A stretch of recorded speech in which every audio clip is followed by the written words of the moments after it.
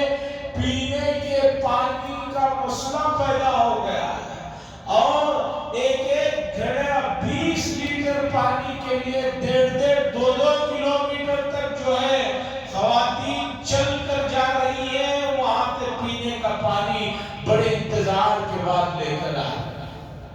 لیکن شہر والوں کو اس کا کچھ پتہ ہی نہیں، پانی کتنی نعمت ہے ان کو پتہ ہی نہیں، ان کا پینے کا الگ، استعمال کا الگ، نہانے کا الگ، دوسری چیزوں کے لیے الگ، اور پانی کو بہا رہے ہیں، ضائع کر رہے ہیں،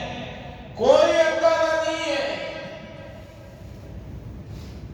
شریعت نے نماز جیسی عبادت کے لیے وضو رکھا تو وہاں بھی آپ کو اختیار نہیں دیا کہ وضو میں آپ جتنا چاہے پانی برباد کریں۔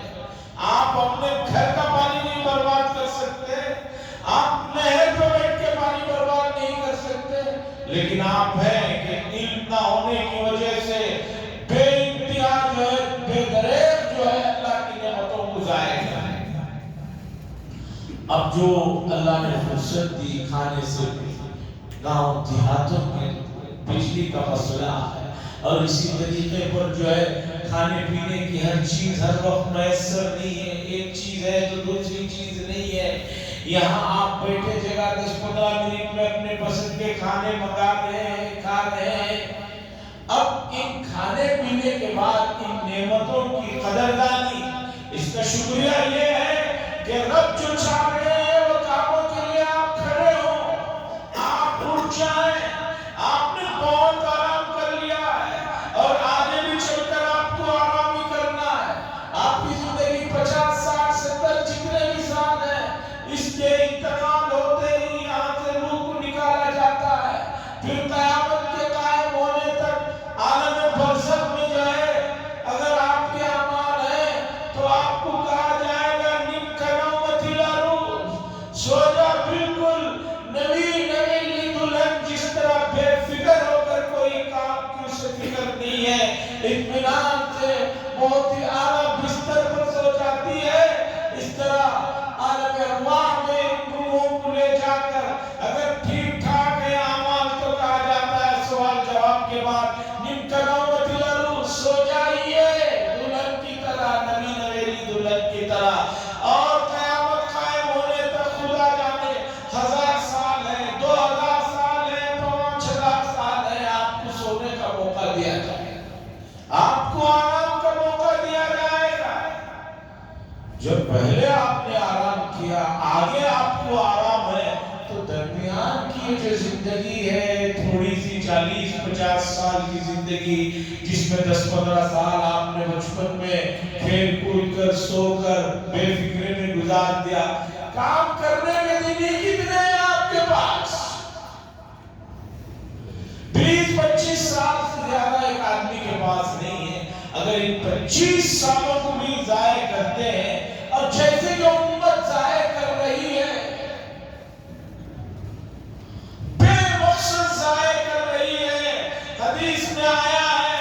نعمتان مغبون فیہا کثیر من الناس، 2 بڑی نعمتیں اللہ کی طرف سے ہر انسان کو دی جاتی ہیں، جس میں وہ دھوکے میں پڑا ہے، جو نعمتوں کو ضائع اور برباد کر رہا ہے۔ الصحت والفراغ، ایک تندرستی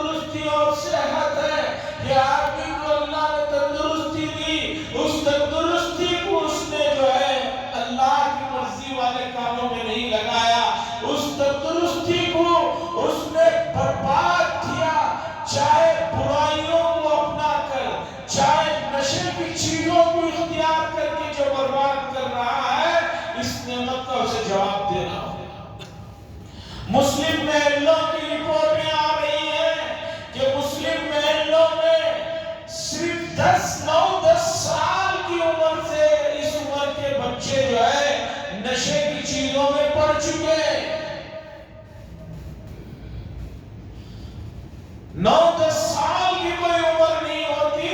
اسی عمر سے جو ہے بچوں کو نشے کی لت لگ رہی ہے، نشے میں جا رہے ہیں، اور 15-20 سال تک تو وہ اس درجے کے نشے میں چلے جاتے ہیں کہ اب اتنا مہنگا اور کاسٹلی نشہ جو ہے ان کے کیا بڑے بڑے لوگوں کے بھی بس کی بات نہیں رہ جاتی۔ ہماری ذمہ داری ہے، معاشرے کی ذمہ داری ہے، بچوں کو ان نشے میں پڑنے والے بچوں کی نشے میں پڑنے سے پہلے نگرانی کی جائے۔ اللہ کی نعمت ہے، اللہ کی نعمت ہے، اولاد کی سختی کے ساتھ نگرانی کی جائے۔ آپ اپنے بچے سے حسن ظن ضرور رکھیے، سب سے حسن ظن رکھیے،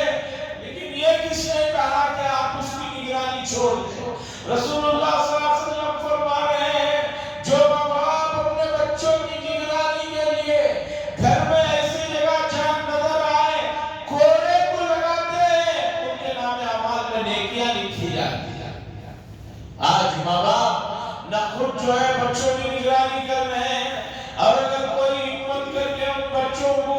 ان پر کسی چیز پر ڈانٹ ڈپٹ کرتا ہے تو ماں باپ ان لوگوں سے جو ہے لڑتے ہیں، کہتے ہیں میرا بچہ میں نے پیدا کیا، میں کھلا پلا رہا ہوں، وہ کچھ بھی کر لے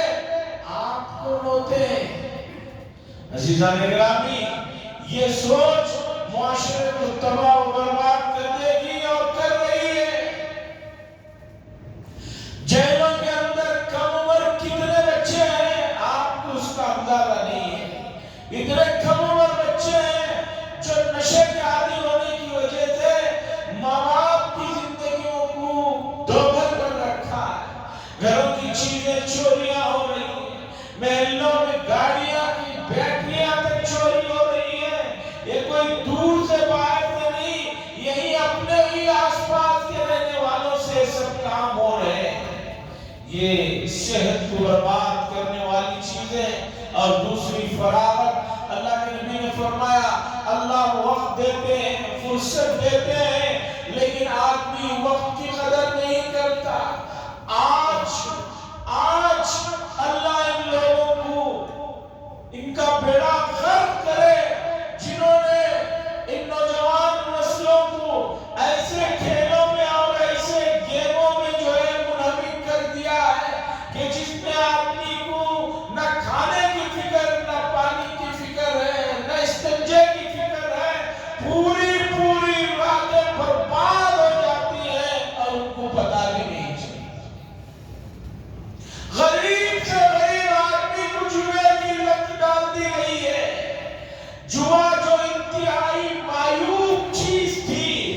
اور تمام مذاہب میں معیوب چیز تھی۔ جوا جو ہے کسی بھی مذہب میں پسندیدہ چیز نہیں ہے، تمامی مذاہب میں جوا دھوکہ ہونے کی وجہ سے معیوب چیز تھی۔ رسول اللہ صلی اللہ علیہ وسلم نے فرمایا قیامت کے قریب لوگ گناہوں کو نام بدل کر جو ہے نئے نام دے کر جو ہے اسے معاشرے میں رواج دیتے ہیں۔ آج دیکھیے جوا جو انتہائی بدترین گناہ ہے، انما الخمر والمیسر، آج جوا جو ہے نئے ناموں سے متعارف ہو کر نیچے سے لے کر اوپر تک کا طبقہ جو ہے اس جوے میں پڑا ہوا ہے۔ جوا 1 روپے کا ہے تو بھی جوا ہی ہے، 1 لاکھ کا ہے تو بھی جوا ہے۔ 1 لاکھ والا 1 لاکھ سے جوا کھیل رہا ہے، 1 روپے والا 1 روپے سے کھیل رہا ہے۔ اب جوا کھیلنے کے لیے پہلے ڈرنا پڑتا تھا، چھپ چھپا کر کہیں اڈوں پر جانا پڑتا تھا۔ اب جوا جو ہے کھلے عام روڈوں پر، راستوں میں، گھروں میں آدمی اکیلا بیٹھ کر جو ہے جوا کھیل رہا ہے، اور فون کے ذریعے سے جوا عام ہو رہا ہے۔ بچوں کو اب تعلیم میں دلچسپی نہیں ہے، جس کا نتیجہ ہر سال رزلٹ آتا ہے تو پتہ چلتا ہے کہ جو رزلٹ آیا ہے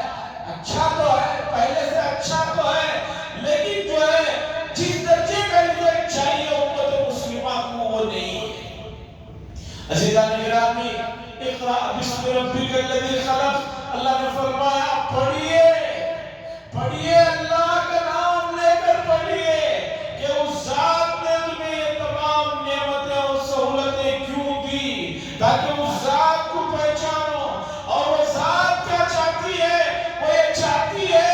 کہ تمام انسان ایک دوسرے کے ہمدرد بنے، ایک دوسرے کے تعاون میں لگے رہے، ایک بھائی دوسرے بھائی کی مدد کرتا ہوا سامنے آئے. کوئی کسی کو دکھی دیکھے تو اس کی روح کانپ جائے. یہ اللہ چاہتے ہیں، اس لیے کہ اللہ بندوں کو دکھی نہیں دیکھنا چاہتے. تو اللہ کی یہ صفت بندے اپنائیں، یہ اللہ چاہتے ہیں. اور یہ چیز جو ہے علم سے حاصل ہوگی، قرآن و حدیث کی معلومات سے حاصل ہوگی. اور آج قرآن و حدیث کے لیے امت کے پاس وقت نہیں ہے. یہ دکھ کی بات ہے، افسوس کی بات ہے، غم کی بات ہے. اور سب سے بڑھ کر اگر یہی حال رہا تو آنے والے دنوں میں اس کا جو نقصان ہوگا، اس کا جو خسارہ ہوگا، اس کی بھرپائی ناممکن ہے، مشکل ہو جائے گی. اس لیے گزارش ہے اللہ کے بندوں سے، رسول اللہ صلی اللہ علیہ وسلم کے پیارے امتیوں سے، کہ رسول اللہ صلی اللہ علیہ وسلم کی لائی ہوئی تعلیمات کی طرف توجہ دیں، اسے سیکھیں، اسے پڑھیں، اس کے مطالبات کو سمجھیں. وآخر دعوانا الحمدللہ رب العالمین.